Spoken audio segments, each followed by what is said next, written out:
ইনজুরির কারণে লম্বা একটা সময় মাঠের বাইরে ছিলেন নেইমার জুনিয়র। অবশেষে তাকে গ্রুপ ট্রেনিংয়ে অর্থাৎ তার ক্লাব আল হিলালের হয়ে দলগত যে কাজটা আছে ট্রেনিংয়ের সেইখানে দেখা পাওয়া গেছে। তাহলে বলা যায় যে নেইমারের রিকভারি এর স্টার্টিং যে প্রসেসটা সেইটা ইতিমধ্যে শুরু হয়ে গেছে। মানে প্লেয়ার্সরা তো মাঠে থাকবে, এইটাই হইতেছে সব থেকে সুন্দর। প্লেয়ার্সরা তো মাঠেই সুন্দর। ইনজুরির কারণে দীর্ঘদিন কিংবা দীর্ঘ একটা সময় মাঠের বাইরে থাকবে, এইটা তো কোনোভাবেই কাম্য হইতে পারে না বা কোনো প্লেয়ার্সের সাথেই এটা যায় না। বিশেষ করে প্লেয়ার্সরাই তো এটা চাইবে না যে লম্বা একটা সময় মাঠের বাইরে থাকতে। তো ইনজুরির সমস্যাটা মোটামুটি বলা যায় যে বর্তমান সময়ের জন্য নেইমারের পিছু খানিকটা হলেও ছাড়ছে। সেইটা আমার কাছে মনে হয় যে নেইমারের শুভাকাঙ্ক্ষী যারা আছেন তাদের কাছে অনেক বড় একটা স্বস্তির খবর। সব থেকে বেশি স্বস্তির খবর হচ্ছে নেইমারের জন্য, কারণ সে অনেক লম্বা একটা সময় থেকে মাঠে নাই, মানে কম্পিটিটিভ কোনো ম্যাচে নাই, কোনো খেলার মধ্যে নাই। এইটা কোনোভাবেই তার কাছে মানে সুন্দর কিংবা গ্রহণযোগ্যতা পাবে বলে মনে করতেছি না।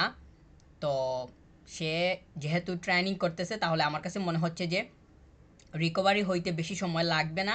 তার রিকভারিটা অনেক আগে থেকেই শুরু হয়েছিল। সে এখন তো মানে নেইমার গ্রুপ ট্রেনিং করতেছে, কিন্তু আগে তো তার ইন্ডিভিজুয়াল যে ট্রেনিংটা সেটা তো চলমান ছিল। সে জিম সেশন রেগুলার কন্টিনিউ করছে, যেইটা মানে যেইটা মানে করতেই হয়। ইনজুরি থেকে ফিরে আসতে হলে অনেক সাবধানতা অবলম্বন করা জরুরি হয়ে পড়ে। তো সে সেইভাবেই ছিল, মানে তার বর্তমান সময়ের যে ইনজুরি কাটিয়ে ওঠার বিষয়টা, এইটার রেগুলার আপডেট আমি নিছিলাম কিংবা এগুলো আমি জানার চেষ্টা করছিলাম। তো সেইখানে আমি দেখছি যে তার রেগুলার কাজ এইটা কিন্তু কন্টিনিউ ছিল। এইটা মানে তার রিকভারি প্রসেসটা সে খুবই সিরিয়াস অবস্থায় নিছিল এবং সেইটা কিন্তু হইতেছে। তবুও লম্বা একটা সময় চলে গেছে, মানে যতই সিরিয়াসলি সে নেক না কেন, মানে তার অনেক লম্বা একটা সময় ইতিমধ্যে মাঠের বাইরে মানে চলে গেছে। তবে তার মাঠে অতি দ্রুত ফিরে আসা দরকার তার জন্য। এবং তার শুভাকাঙ্ক্ষী বললাম তো, তারা তো অবশ্যই আমার কাছে মনে হয় যে অধীর আগ্রহেই বসে আছেন যে সে কখন মাঠে ফিরবে। আর তার ন্যাশনাল টিমেরও তার একটা উপস্থিতি খুবই প্রয়োজন, ওইদিকে যাচ্ছি না। সে যেহেতু মানে গ্রুপ ট্রেনিংয়ে ফিরছে, এইটা আমার কাছে মনে হয় যে তার ক্লাবের জন্য অনেক বড় একটা স্বস্তির খবর। তার ক্লাব তাকে মানে কিনছে, সে তো ওইখানে আছে এবং তার ক্লাবকে সে কিছু দিবে, সেইটার জন্য তো তাকে মাঠে ফিরতে হবে। সে যদি ইনজুরির কারণে মাঠের বাইরে থাকে তাহলে তো তার ক্লাব তার কাছ থেকে কিছু পাবে না। তো সে যেহেতু কাজে ফিরে আসছে গ্রুপ ট্রেনিংয়ে, এইটা বলা যায় যে আরও কয়েকদিন চলমান অবস্থায় রাখতে হবে। কারণ তার উন্নতি হয়েছে কি না কিংবা সে দলগত অবস্থায় কাজটা কন্টিনিউ করতে পারতেছে কি না, এইটার জন্য ট্রেনিংটা জরুরি। এবং পরবর্তীতে যদি সে গ্রিন সিগন্যাল পায় কিংবা ম্যাচ পারমিশন পায় তাহলে তো সে তাকে ম্যাচে আমরা দেখতে পারবো বলেই মনে করতেছি। তবে এত তাড়াতাড়ি হয়তো হইতেছে না, আগামী আরও 2 সপ্তাহ আর বেশিও লাগতে পারে বলে মনে করতেছি। যদিও এইটা আমার অনুমান, কোনো রিপোর্ট কিংবা কোনো ধরনের নিউজ দেখে বলতেছি না 2 সপ্তাহ, এইটা আমি আমার ইয়া থেকে বলতেছি, কারণ তার ইনজুরিটা যেহেতু আমি পর্যবেক্ষণ করে করে আসতেছি, তো এইটাকে কেন্দ্র করেই আমি বলতেছি। তো শেষ পর্যন্ত দেখা যাক মানে সে কত দ্রুত কিংবা কত তাড়াতাড়ি মাঠে ফিরতে পারে। যত তাড়াতাড়ি ফিরবে তত তাড়াতাড়ি ফেরাটা তার জন্য অবশ্যই সুখবর, স্বস্তির যেটাই বলেন না কেন ওইটাই হবে। সে কোনোভাবেই চাইবে না যে আরও কিছুদিন, আরও 1 বছর বা আরও 6 মাস মাঠের বাইরে থাকতে। এইটা কোনোভাবেই তার সাথে যা মানে বর্তমান সময়ে তার মন মানসিকতার সাথে কোনোভাবেই মিলবে বলে মনে করতেছি না। তাকে যথেষ্ট পরিমাণ সিরিয়াসলি দেখা যাইতেছে, মানে অনেক আগে থেকেই ইনজুরির বিষয়টা নিয়ে এবং কাজে ইনজুরির কারণে যেই ধরনের কাজ করতে হয় ওইগুলা নিয়ে সে যথেষ্ট পরিমাণ সিরিয়াস অবস্থায় তার কাজটা কন্টিনিউ করতেছে। তো সে যদি এইটা চলমান রাখতে পারে এবং তার তো অবশ্যই উন্নতি হইতেছে, সে যেহেতু গ্রুপ ট্রেনিংয়ে আসছে অবশ্যই উন্নতি হয়েছে। তো আরও একটু যদি সে এইটা হোল্ড করতে পারে তাহলে দেখা যাবে যে খুব দ্রুতই সে মাঠে ফিরে আসার প্রবণতাটা খুব গাঢ়ভাবেই তৈরি হবে। আর সে যত তাড়াতাড়ি চলে আসবে তত তাড়াতাড়ি তার জন্য এটা ভালো হয়। অন্যদিকে রোনালদো তিনি তো গোল করা কোনোভাবেই বন্ধ করতেছেন না। মানে রোনালদো এর গোল করার মানে যে ক্যাপাবিলিটি, এটা তো আর এইটা নিয়ে বলার তো কিছু নেই। কিন্তু বর্তমান সময়ে তিনি একের পর এক গোল করেই যাইতেছেন। 900 এর উপরে গোল হয়ে গেছে, কিন্তু গোল করা কোনোভাবেই বন্ধ হইতেছে না।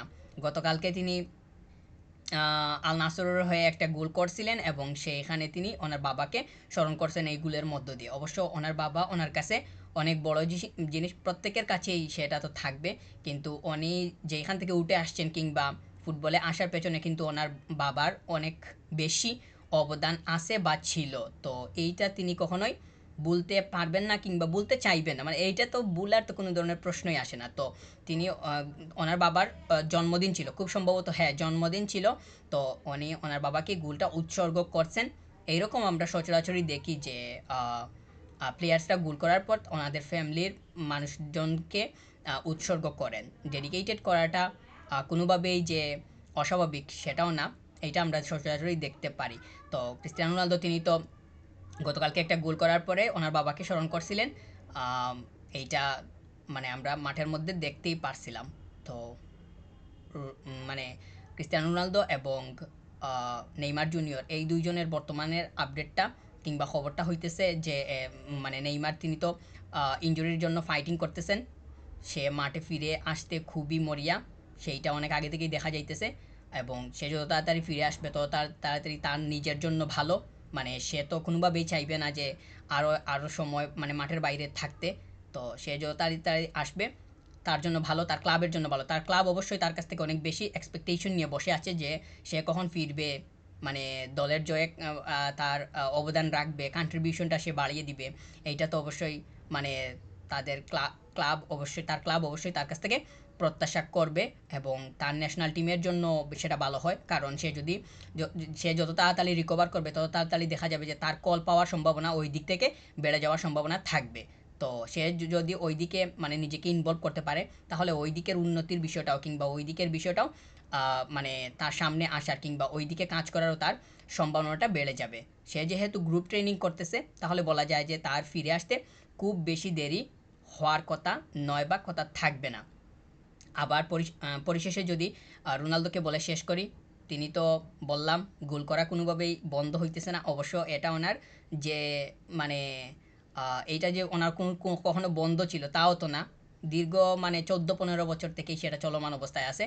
আর বর্তমান সময়ে এসে কিংবা ইতিহাসে তো তিনি একমাত্র প্লেয়ার যার অফিসিয়ালি 900-এর উপরে গোল আছে। তো এইটা অবশ্যই অ্যাপ্রিসিয়েট করার মতো, অ্যাপ্রিসিয়েট করা ছাড়া তো উপায় নেই, সেটা তো করতেই হয়। আর বর্তমান সময়ে এসে তিনি যেইভাবে গোল করতেছেন, এই বয়সে এসে এভাবে গোল করা তো মানে এগুলা তো এত সহজ বিষয় না। তিনি তবুও দেখা, অবশ্য রোনালদো এর জন্য কিংবা লিওনেল মেসি তাদের জন্য কোনো কিছু অসম্ভব বলতে নাই।